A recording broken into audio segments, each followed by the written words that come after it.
Hello YouTube.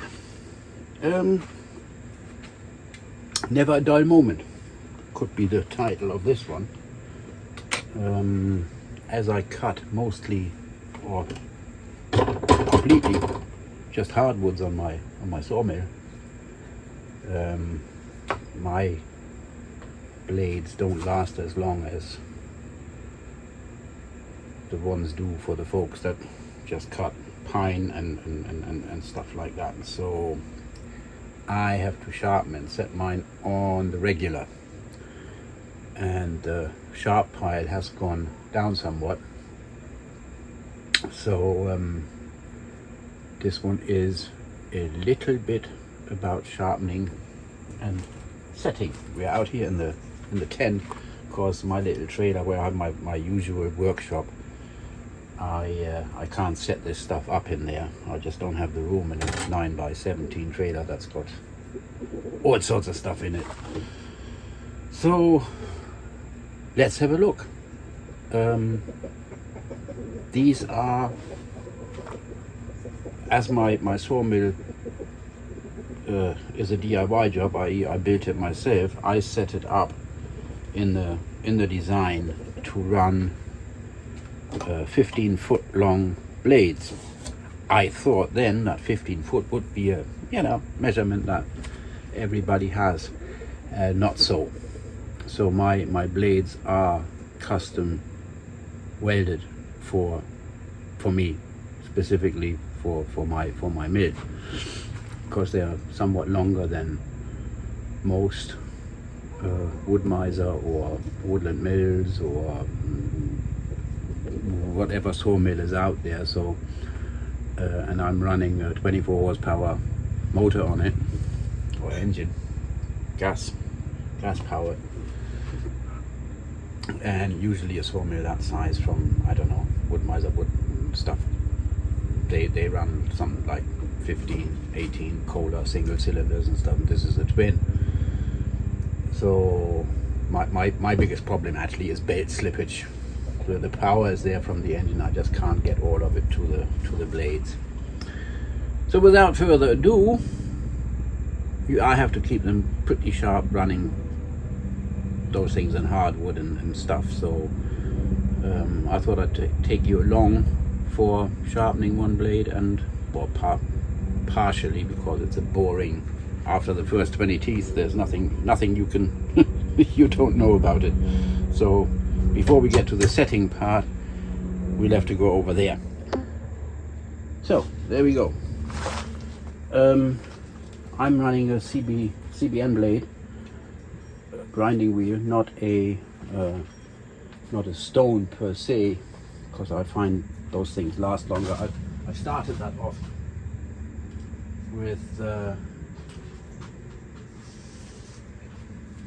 my chainsaw grinder, doing the same thing. Just wipe this excess oil off here.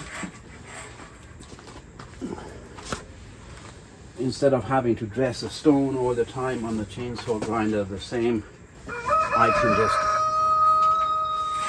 just have at it sharpening stuff and not mess around with stones and things. So this thing runs on 12 volt, and for different blade geometries and hooks and stuff like that, you have, let's see if I can find them.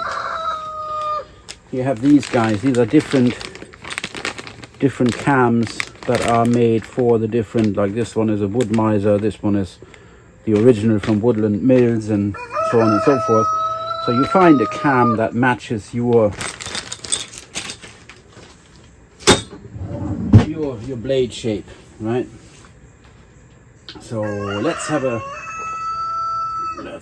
look. Let's turn that puppy on and see where we are at.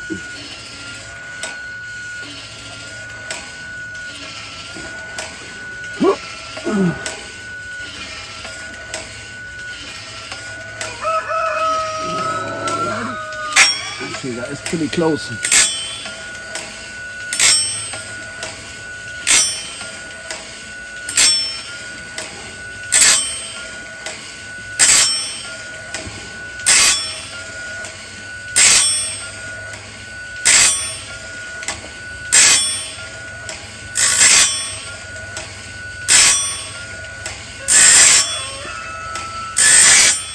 There we go.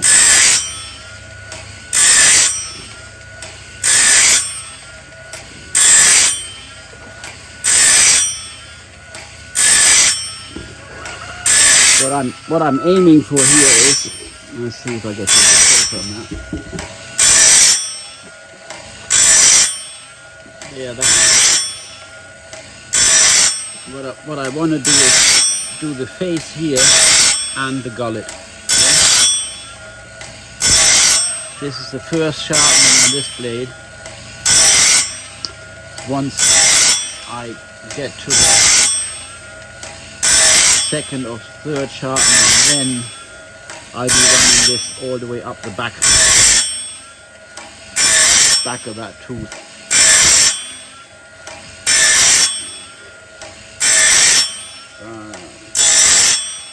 Let's stop for 1 second, because I'm going to set the stopper.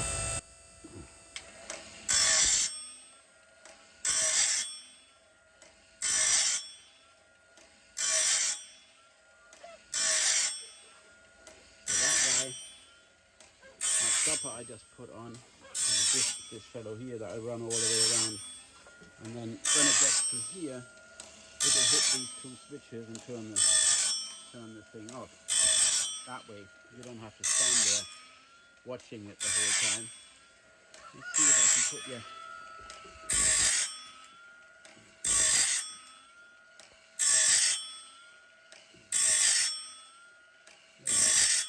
That gives you relatively good angle on what's happening here.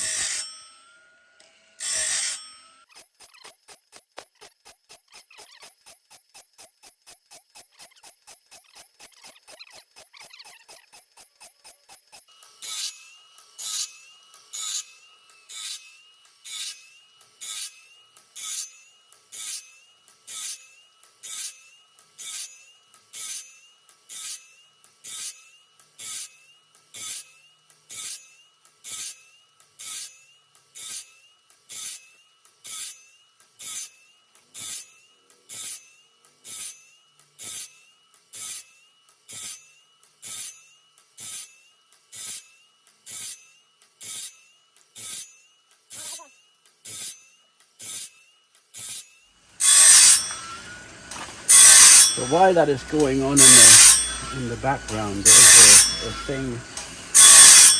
Some people, they like to sharpen their blades, then set them. Other people, they set the blades and then sharpen them. I sharpen them first and then set them. The reason for that is, as you grind the teeth down, they get shorter because of the angle you grind it off the front, so it gets shorter as you go along. With that, your set gets less as well. That's why I have to reset them. So I set them after I've sharpened them. That way I know I've got a set of 18 thousandths in there. Whereas if I set them first and then to 18,000 and then grind them, I've got less after that. So I don't know how much my set is after grinding half of it out or some of it out after setting, if that makes any sense. So I sharpen the blades first,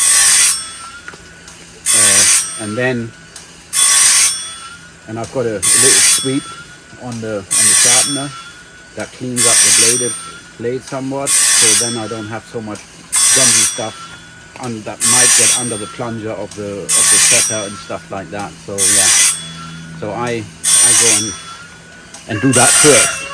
So you're almost there.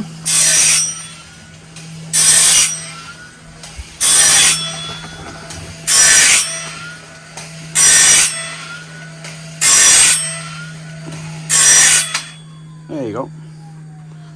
That's done it. And we can take that off and put that back in the drawer.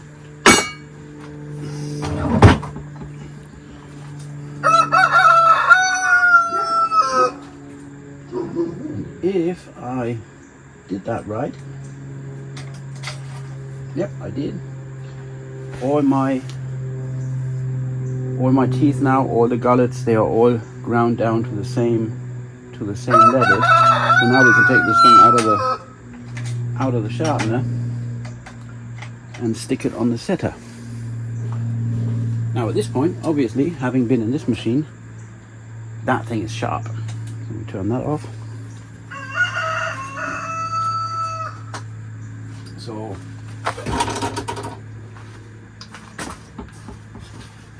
gloves are a good idea.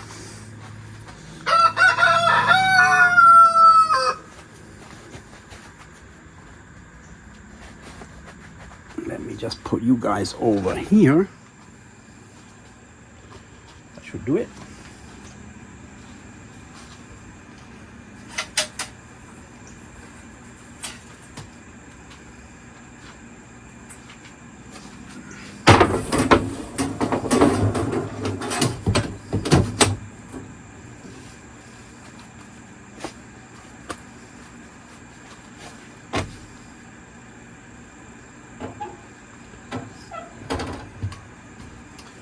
So, you start off on that side.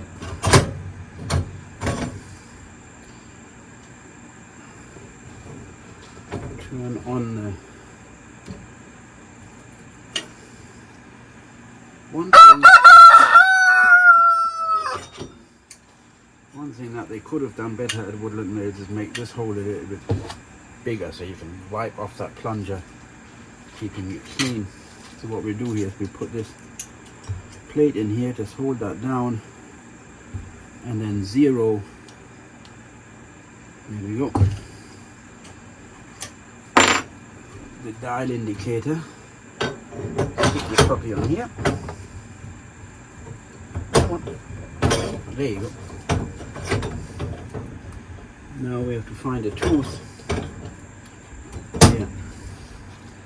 That goes over that way, because that is the guy here.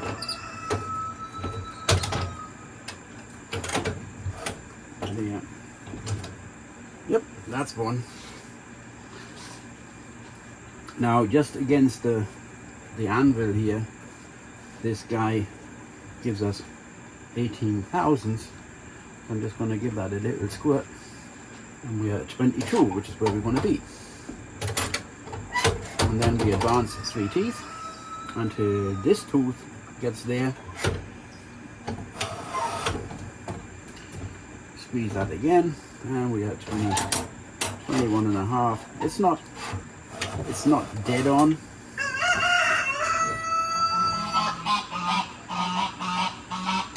But it's pretty darn close. After having set a few teeth and I'm coming out this end of the setter, I take a piece of wire, wrap that around the gullet here. That way, I don't go around the thing 5 times.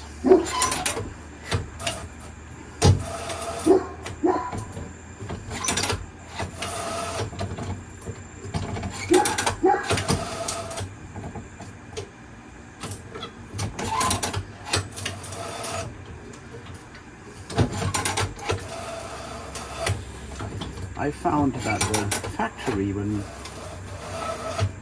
it's probably the same on this blade, they are set to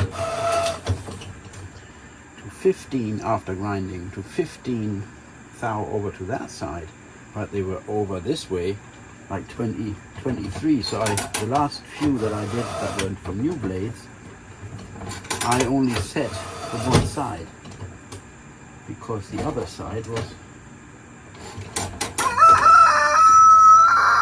already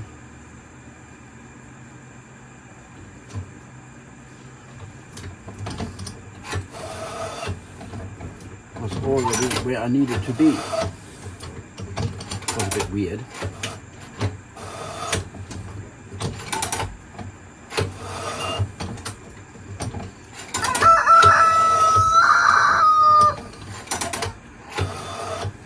And it had me at first somewhat perplexed with that lot of blades because I was getting really cuts in hardwood. And so I threw a brand new blade on it, and I thought, must be something to the sawmill. Checked my roller guides, checked everything. Turns out these things were set more, quite considerably more to one side than they were to the other. So they wanted to go down, but then the blade tension brought them back up again.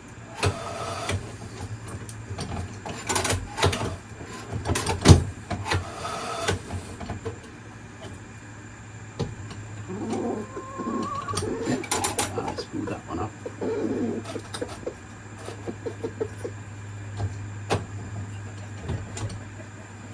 That's the wrong one.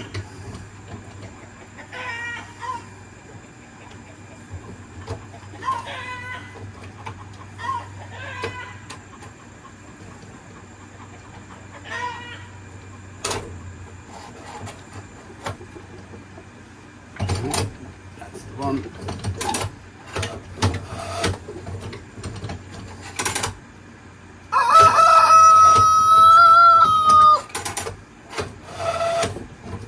There's quite a bit of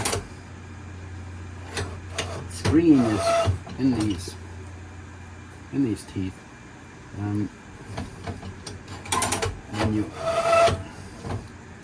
This is now 16 thou, and I push it over to 50, 52, yeah, and then it comes back, and then I'm to 21. So it is half of the setting that you are pushing it over is coming back in springiness on the blade.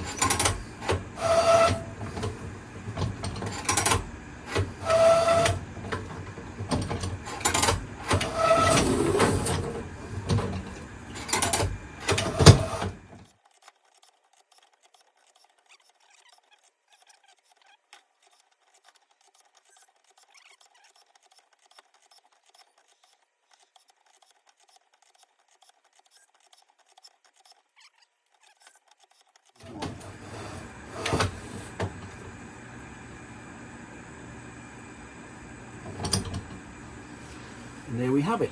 That's one side. And now the other one and check.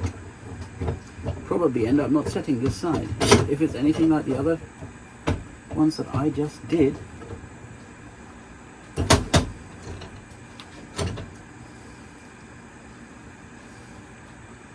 there we go, 20.5.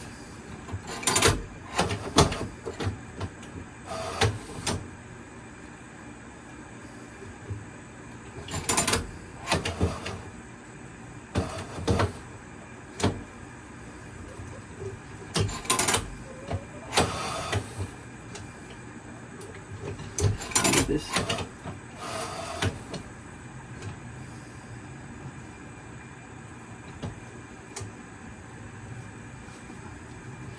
And this one will end up setting.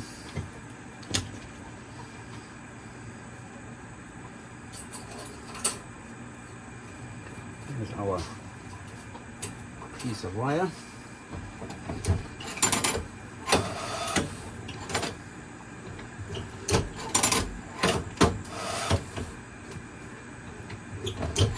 These are 17 on this side.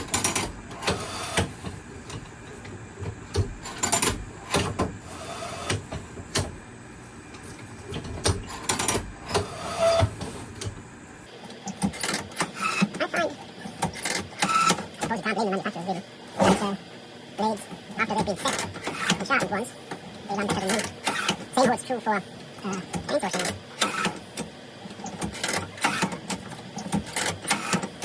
You get the new out of the box, and they cut okay. And then you sharpen them and take the rakers down just a chance to shoot the saw. And I find I get a little bit better performance out of a chainsaw blade as well after I sharpen them. As opposed to straight out of the box. And I'm guessing the same goes. So it's this, these teeth here, they are set seen everything on the dial from 12 to 20. This is 20.5, but that's where we want to be, but yeah.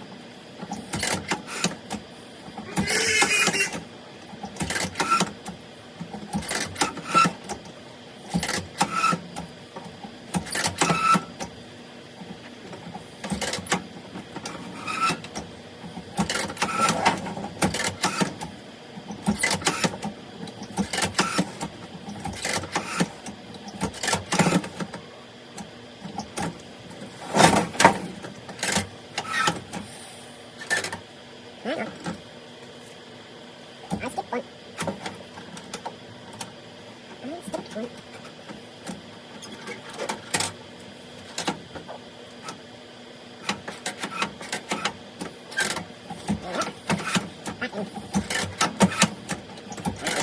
And I moved it around it. 1/5 went through.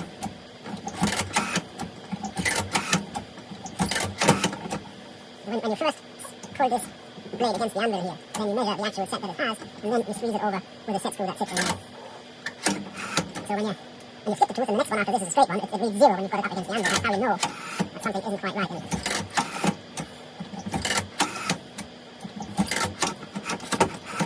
So it helps to just keep an eye on what you're doing. Not blindly crunch around, otherwise you're going to end up with a blade that's all set to one side. That wouldn't make for good cutting either.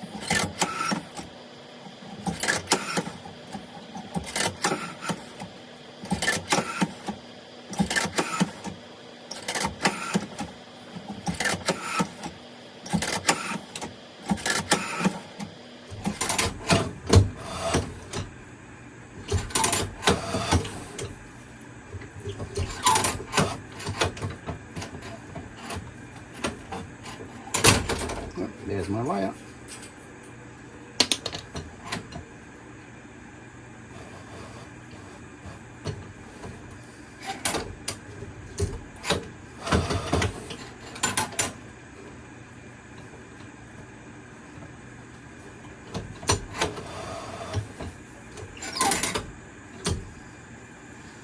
And there we have that.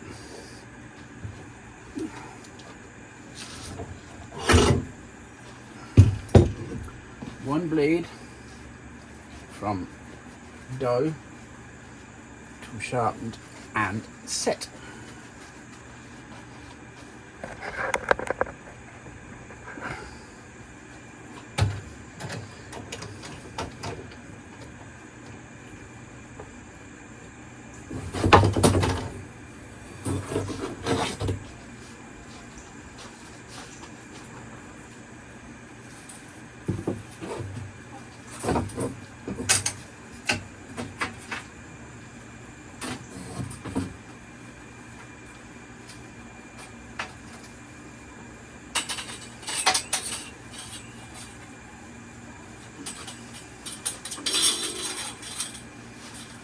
Here we go. Another one bites the dust.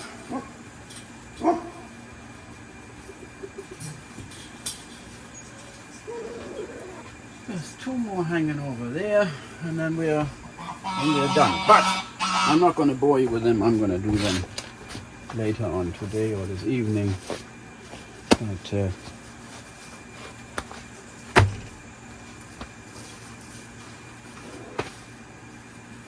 off. But now you all know how it's done. Easy. I'll catch you later. You have a good one.